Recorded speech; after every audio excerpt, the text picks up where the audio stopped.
S-Corp or LLC. Everyone's got an opinion, but most of what you heard online, only half the story. I know this topic has been beaten to death on YouTube.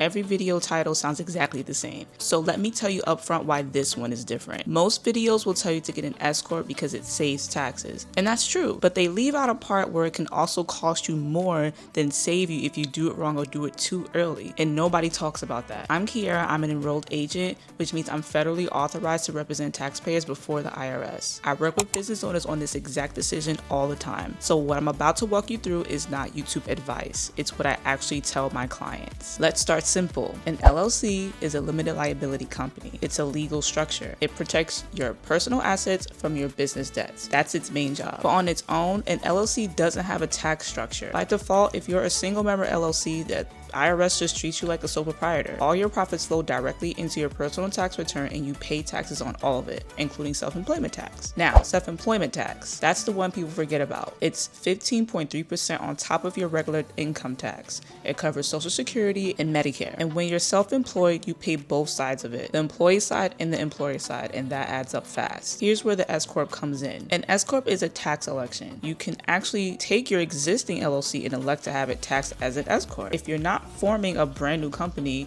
you're just telling the IRS, tax me differently. And the reason people do it comes down to one thing: self-employment tax. Here's how it works in plain English. When you're a regular LLC, every dollar of profit you make is subject to that 15.3% self-employment tax. All of it. When you elect S-Corp status, you split your income into two buckets. The first bucket is your salary. You pay yourself a reasonable wage as an employee of your own business. You do pay payroll taxes on that salary. That part is unavoidable. But the second bucket, the remaining profit that flows to you as a distribution, that part is not subject to self-employment tax. So let's say your business makes $150,000 in profit. As a regular LLC, you pay yourself self-employment tax on all of the $150K. As an S-Corp, you pay yourself a reasonable salary of about $80,000, pay payroll taxes on that, and the remaining $70K as a distribution with no self-employment tax on it. That $70K just saves you roughly $10,700 in self-employment tax, and that's real money. If you want to run your actual numbers, not a hypothetical, I built an S-Corp decision calculator that does the math for you based on your specific income. The link is in the description. Now, before you run and file that S-Corp election, hold on, because this is where most videos stop and where the real conversation actually begins. S-Corps come with costs and responsibilities that a basic LLC does not have. First,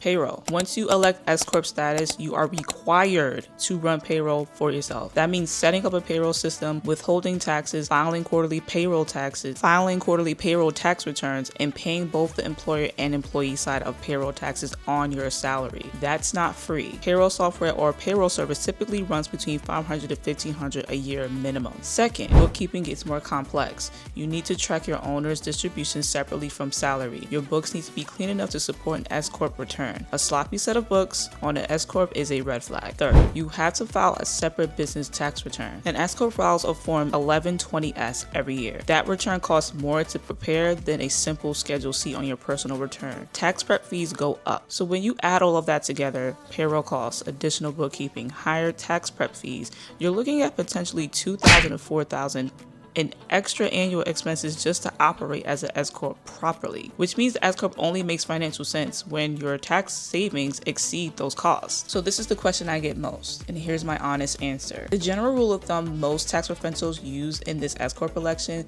starts making sense when your net business profit is consistently around $75K to $85K or more per year. Below that threshold, the savings often don't outweigh the added cost and complexity. Above that number, especially as you get into six figures, that savings gets significant fast. That $10K to $15K in annual self-employment tax savings at a higher income levels more than above that number, especially as you get into six figures. The savings get significant fast. That $10K to $15K in annual self-employment tax savings at higher income levels more than justifies the cost of running an S-Corp properly. A few things to consider. Timing matters. You can't just elect S-Corp status anytime you feel like it. There are deadlines and the IRS rules around when the election takes takes effect. If you miss that window for the current tax year, you may be looking at next year. Late elections are possible, but they do require additional steps. Also, reasonable salary matters more than people realize. The IRS pays attention to S-Corp owners who pay themselves very low salaries to minimize payroll taxes. If your salary isn't reasonable for the work that you're actually doing in the business, that's an audit flag. You want a salary that reflects what you pay someone else to do